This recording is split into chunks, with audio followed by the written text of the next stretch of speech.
쌍방울 대북 송금 의혹에 연루된 이화영 전 경기도 평화부지사가 최근 검찰 진술을 그것도 여러 번 번복을 해서 또 논란이 일고 있는데요. 그 배경에 관심이 쏠리고 있습니다. 먼저 준비된 영상 먼저 보고 이슈 짚어보겠습니다. 이화영 부지사의 진실 고백으로 쌍방울과의 인연은 내이 하나 사입은 게 전부라는 이재명 대표의 말이 얼마나 뻔뻔한 거짓말이었는지가 확인되고 있습니다. 검찰의 신작 소설 운운하며 회피하고 싶겠지만 이미 드러난 사실만으로도 이재명 대표의 자전적 다큐라는 사실은 피해갈 길이 없어 보입니다. 정권의 지지율이 많이 떨어진 것 같습니다. 또 신작 소설이 나오는 걸 보니까 아마 이번 방북 관련된 소설도 스토리 라인이 너무 엉망이라 잘 안 팔릴 것 같습니다. 이화영 전 부지사는 심필사안을 통해서 김성태 전 쌍방울 회장에게 스마트팜 비용뿐만 아니라 이재명 지사의 방북 비용의 대납을 요청한 적이 없다고 명확히 밝혔습니다. 정작 당사자가 직접 해당 발언을 한 적이 없다고 밝힌 상황에서 언론이 소설을 쓴 것이 아니라면 검찰이 추악한 언론 프레이를 펼쳤다고 볼 수밖에 없을 것입니다. 네, 뭐가 맞는 말인지 좀 헷갈립니다. 차재영 교수님, 처음에 이화영 전 부지사가 그동안은 전혀 모르는 일이고 관여한 바 없다라고 얘기를 했다가 최근에 검찰 진술을 번복한 것으로 알려졌거든요. 그런데 또 옥중 편지가 공개가 됐어요. 그렇게까지 얘기한 적은 없다. 또다시 본인의 말을 번복을 했는데 왜 왔다 갔다 하는 거라고 봐야 될까요? 아니면은 누구 해석의 문제인가요? 글쎄요. 그러니까 이거 두 가지 측면이 있는 거잖아요. 어떻게 보면 지금 이화영 전 부지사가 일종의 치고 빠지기를 했다고 볼 수도 있는 거고요. 또 한편으로 검찰이 언론 플레이를 했다고도 볼 수 있는 것인데 사실은 뭐 지금 두 가지 가능성은 있지만 제가 검찰이 언론 플레이를 했다고 보기에는 조금 가능성이 낮지 않나 하는 생각이 들어요. 왜냐하면 사실은 이 지금 그 이화영 전 부지사 정도 되면 검찰에서 자신이 진술 거부권을 행사할 수 있고 묵비권을 행사할 수 있다는 걸 다 알거든요. 네. 그럼에도 불구하고 자신이 그러니까 이재명 대표에게 보고했다는 이야기를 임의로 했다고 한다면 그것이 가지는 법적 파장을 분명히 알고 있었을 거거든요. 네. 그리고 만약 그것이 검찰이 언론 플레이를 했다고 한다면 나중에 아마 검찰 입장에서는 이화영 전 부지사가 검찰에서 진술 부분을 그냥 단순히 구술만 하는 것이 아니라 녹화를 해놨을 거거든요. 네. 아마 그런 것까지 법정에서 제시할 가능성이 높기 때문에 그렇다고 한다면 이화영 전 부지사가 실제 그 말을 했다가 자신의 말을 뒤엎었을 가능성이 저는 좀 더 높지 않을까 생각이 드는데 바로 그 이유는 앞서 제가 말씀드린 대로 일종의 치고 빠지기. 예를 들면 야구로 치면요. 견제구를 날렸는데 견제구를 상대에서 견제구를 날린 게 아니라 우리 팬한테 견제구를 날렸다는 거죠. 왜 그러면 그렇게 우리 팬에게 견제구를 날릴 수밖에 없었을까?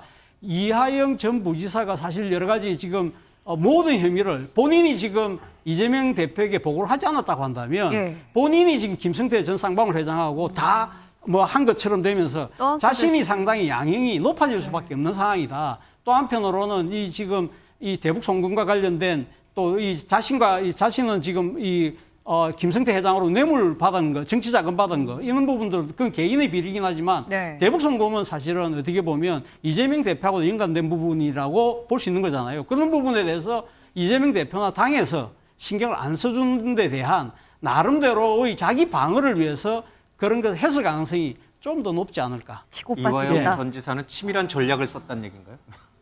그런데 치밀한 전략을 국민의힘은 안 쓰는데. 이게 사건의 진행 경과를 보면 어떻게 되냐면 18일 날 재판이 있었습니다. 그 재판정에서 이화영 전 부지사의 변호인이 그 얘기를 한 거예요.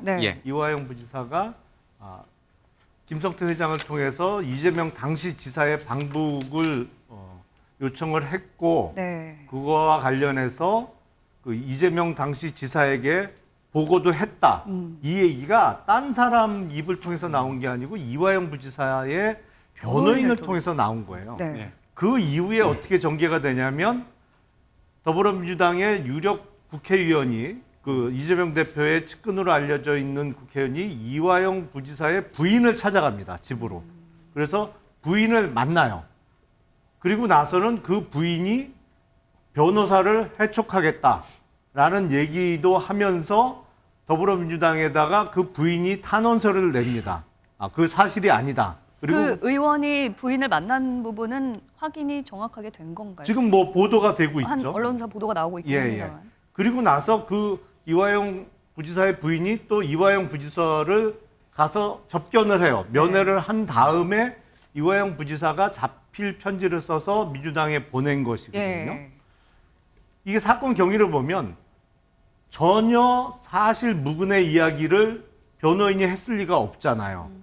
그리고 이화영 부지사가 최근에 어제 민주당에 발송이 된 편지 내용을 보면 그 중간에 아마도 부인을 통한 어떤 설득이나 뭐 회유가 있었을 가능성이 높지 않을까. 그러니까 민주당에서 어느 정도 움직임이 있었을 거다. 그렇죠. 그래서 제가 보면 이게 다음 재판에서는 아마 20일 전후로 이루어졌던 그 이화영 전 부지사와 그 부인의 면회의 대화 내용, 그게 이제 특별한 경우가 아니더라도 다 녹음이 되게 되어 있습니다. 그래서 네.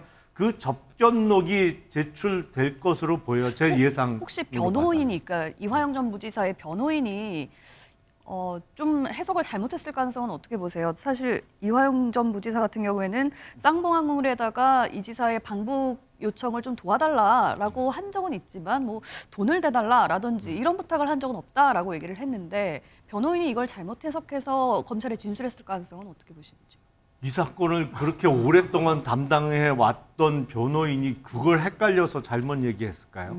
그러면 이 그럴 부분에 가능성 거의 대해서 없어 보이는데요. 민주당이 오히려 좀 움직여서 지금 일각에서 나오고 있는 보도 내용처럼 여러 가지 얘기하셨으니까 예, 수도권 의원이 시간을 좀 갖고 얘기를 해도 되겠습니까? 예, 왜냐하면 만나서 제가 설득을 어제 했다 이 부분에 대표한테 대해서. 물어봤습니다. 자리가 있어서. 그랬더니 예전에 나한테 대고 그 변호사비 대납을 김성태 장이 했다길래 네. 도대체 그 사람이 왜 내 돈을 내주냐고 했더니 그 사건 자체가 지금 사라지지 않았느냐. 그 역대 경기도지사가 북한과의 교류협력 때문에 네. 모두가 방북 추진을 했었다. 예. 나 또한 그런 차원에서 했는데 아니 방북을 하면 내가 방북을 하는 거고 우리 경기도가 예산이 없습니까? 한 번도 본 적도 없는 쌍방울의 김성태장이 무슨 방북 비용을 냅니까?